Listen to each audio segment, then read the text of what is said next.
This channel does not promote any violent, harmful, or illegal activities. All content provided by this channel is meant for an educational purpose only. ভোররাত থেকেই জল ঢুকে প্লাবিত পাঁশকুড়ার বিস্তীর্ণ এলাকা। জলের তোড়ে ভেঙেছে বাড়ি, ভেসে গিয়েছে গবাদি পশু। UEM Jaipur is a perfect target for prospective students aspiring for good jobs, good education with future-ready skills. প্রয়োজনীয় জিনিসপত্র বহু কিছু।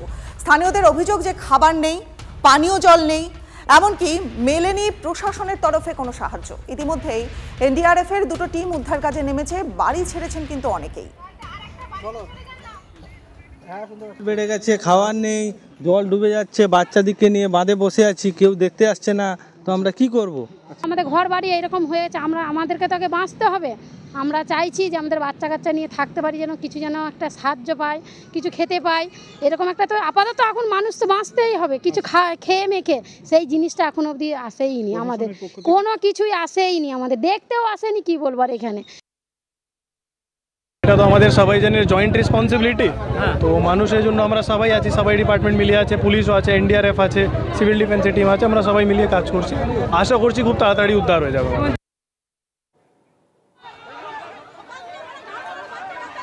ভোররাত থেকেই জল ঢুকে প্লাবিত হয়েছে পাঁশকুড়ার বিস্তীর্ণ এলাকা। জলের তোড়ে ভেঙে গেছে বাড়ি, ভেসে গেছে গবাদি পশু, প্রয়োজনীয় জিনিসপত্র। এবং স্থানীয়দের অভিযোগ যে খাবার নেই, পানীয় জল নেই, এমনকি প্রশাসনের তরফে কোনো সাহায্য মেলেনি। তারা বিক্ষোভ দেখাচ্ছেন, সেই ছবি দেখাচ্ছি আপনাদের। ইতিমধ্যেই NDRF এর দুটো টিম উদ্ধার কাজে নেমেছে, বাড়ি ছাড়তে হয়েছে অনেককেই, তারা বাড়ি ছাড়তে বাধ্য হয়েছেন এবং খাবার নেই, পানীয় জল নেই, এই অভিযোগগুলো স্থানীয়দের তরফ থেকে উঠছে।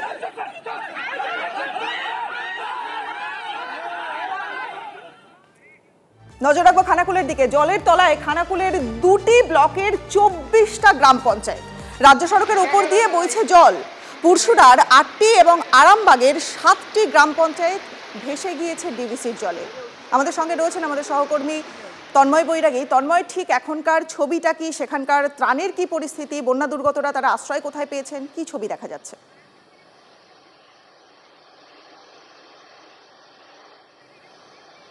দেখো, তোমাকে প্রথমেই বলে রাখি, খানাকুলের সমস্ত গ্রাম পঞ্চায়েতেই জল ঢুকে গিয়েছে এবং খানাকুলের সমস্ত বাড়ি জলের তলায়।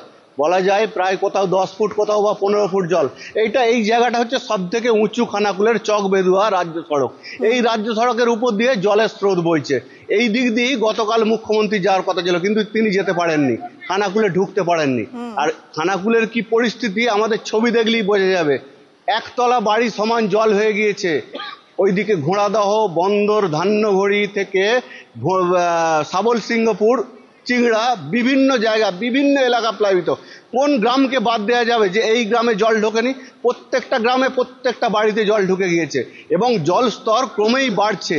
বিপজ্জনক অবস্থায় আছে খানাকুল। মানুষজন ত্রাণ শিবিরে, হাতে গোনা কয়েকটি ত্রাণ শিবিরে আশ্রয় নিলেও মানুষজনের কিন্তু সম্বল কোথাও বাড়ির ছাদে, কোথাও বা উঁচু জায়গায়। উঁচু জায়গাটাই থাকবে কোথায়?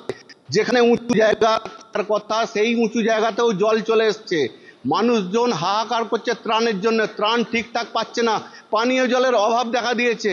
কোনো রকমে তারা ছেঁকে জল খাচ্ছে, যদিও বা টিউবওয়েলগুলো সমস্ত ঢুকে গেছে। তা মানুষজনের দাবি তারা ছেঁকে জল খাচ্ছে। যেই জায়গায় এর আগের বন্যায় ডোবেনি, সেই বাড়ি ঘরও কিন্তু ডুবে গেছে খানাকুলের পরিস্থিতি খুবই খারাপ হয়ে গেছে। একেবারেই তন্ময়, নজর রাখো তুমি। আপাতত ধন্যবাদ তোমায়। পাশাপাশি ডিভিসির ছাড়া জলে বিপদসীমার উপরে বইছে মুন্ডেশ্বরী নদী। বন্ধ নৌকা চলাচল। হাওড়া থেকে ভাটরার যোগাযোগ বিচ্ছিন্ন হয়েছে। ভাটরা দ্বীপে মোট 3টি গ্রাম পঞ্চায়েত রয়েছে, আর সেখানে 50,000-এরও বেশি মানুষের বাস। হাওড়া থেকে ভাটরা যেতে এখন একমাত্র ভরসা কি? নৌকা। কিন্তু নৌকা চলাচল আপাতত বন্ধ থাকায় যাওয়া যাচ্ছে না ভাটরাতে।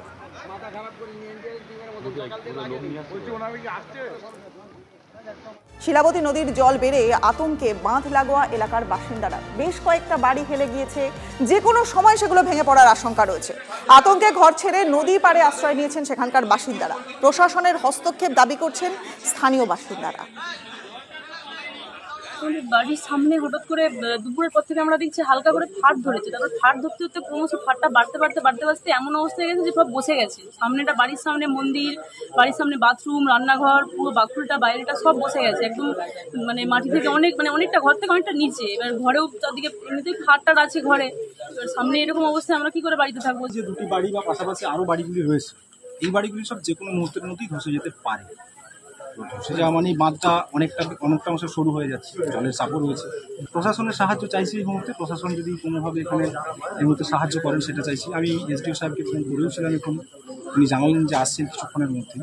বিকেলের মধ্যে একটা বাড়ি ধসে গিয়েছিল, ওটা বাড়ি ধসে যাওয়ার সঙ্গে সঙ্গে আমি এসডিও, বিডিও এবং ইরিগেশন এসডিওকে জানিয়েছিলাম, কিন্তু ওখানে এসডিওকে ফোন করতে বলে উনি বলেন যে লিখিত একটা রিপোর্ট দিতে হবে, তবে আমরা ব্যবস্থা নেব। তারপরে আমরা থানাতেও ফোন করেছি, ওসিকে অনেকবার ফোন করার পর উনি প্রায় ঘন্টা দেড়েক বাদে পুলিশ পাঠিয়েছেন। আমি যেটা চাইছি যে এখন এই সময়টা মানুষের দলবল নির্বিশেষে কাজ করা দরকার। এখানে কোনো দল দেখা উচিত না, সকলকে সমানভাবে দেখার কথা, কিন্তু ওনারা সেইভাবে দেখছে না। ওনারা মানুষের প্রায় জীবন নিয়ে খেলছে। আমরা যেখানে পুরো ফিল্ডে কাজ করছি তা সত্ত্বেও ওনাদেরকে রিপোর্টিং করার পরে ওনারা যদি বলে লিখিত দিতে হবে, এটা একটা বিচারিত হচ্ছে।